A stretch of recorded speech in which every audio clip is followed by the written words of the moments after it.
সবুজে মোড়া এক গ্রাম ছিল, নাম তার শিমুলতলা। চারদিকে ধানক্ষেত, বাঁশঝাড়, তালগাছ আর মাঝখানে বয়ে যাওয়া সরু নদী মালঞ্চা। এই গ্রামের মানুষ যেমন প্রকৃতিকে ভালোবাসত, তেমনি প্রকৃতিও আপন করে রেখেছিল গ্রামটিকে। শিমুলতলার সবচেয়ে প্রাণবন্ত বাসিন্দাদের মধ্যে ছিল এক ছোট্ট পাখি, নীলটুনটুনি। এই টুনটুনিটির নাম ছিল রাঙা। রাঙা ছিল খুব চঞ্চল, কিন্তু তার চঞ্চলতার ভেতরেও ছিল গভীর বুদ্ধি আর দায়িত্ববোধ। সে শুধু একা নয়, তার ছিল একটি সুন্দর পরিবার। রাঙার সঙ্গিনী ময়ূরী, সে একটু শান্ত স্বভাবের, কিন্তু অসম্ভব যত্নশীলা। তার ডানায় ছিল মোলায়েম হলুদ রং, আর কণ্ঠস্বর ছিল মধুর। রাঙা আর ময়ূরীর তিনটি ছানা, ঝিলিক, টিপু আর মেঘলা।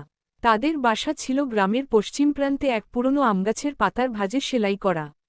টুনটুনি পাখিরা যেমন নিপুণভাবে পাতা সেলাই করে বাসা বানায়, রাঙাও তেমনি দক্ষ ছিল। পাতার কিনারা ফুটো করে সে, আর ময়ূরী সূক্ষ্ম ঘাস আর মাকড়সার সুতো দিয়ে এমনভাবে সেলাই করেছিল যে দূর থেকে বাসাটিকে পাতার অংশ বলেই মনে হতো। প্রতিদিন ভোরে সূর্য ওঠার আগেই রাঙার ঘুম ভাঙত। সে ডানা ঝাপটিয়ে বলত, চলো, নতুন দিন শুরু হলো। তারপর সে উড়ে যেত পুকুর পাড়ে, ক্ষেতের আল ধরে, ঝোপঝাড়ে পোকামাকড় খুঁজতে। ময়ূরী ছানাদের দেখাশোনা করত, আর রাঙা খাবার এনে দিত। ঝিলিক ছিল সবচেয়ে সাহসী, টিপু ছিল কৌতূহলী, আর মেঘলা ছিল একটু ভীতু কিন্তু খুব অনুভূতিপ্রবণ। রাঙা প্রতিদিন ছানাদের শেখাত, ছোট হলেও সাহস হারালে চলবে না। এই বড় পৃথিবীতে টিকে থাকতে হলে বুদ্ধি আর সতর্ক দুটোই দরকার। একদিন দুপুরবেলা হঠাৎ গ্রামে গুঞ্জন ছড়িয়ে পড়ল, একটা কালো বিড়াল নাকি আমগাছের আশপাশে ঘোরাঘুরি করছে। পাখিদের জন্য বিড়াল মানেই বড় বিপদ। রাঙা খবরটা শুনেই অস্থির হয়ে উঠল।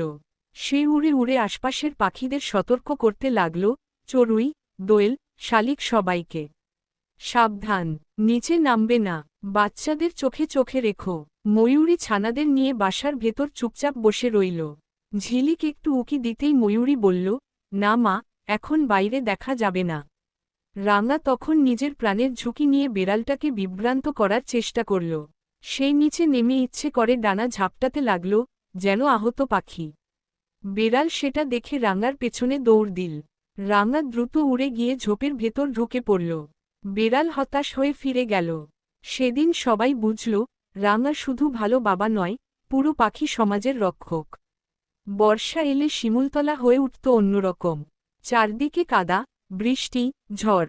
টুনটুনি পাখির বাসা রক্ষা করা তখন কঠিন। একদিন ভয়ঙ্কর ঝড় এল। বাতাসে আমগাছ দুলছিল, বৃষ্টি ঝরছিল তুমুল। ময়ূরী ছানাদের বুকের কাছে আগলে ধরল। বাসার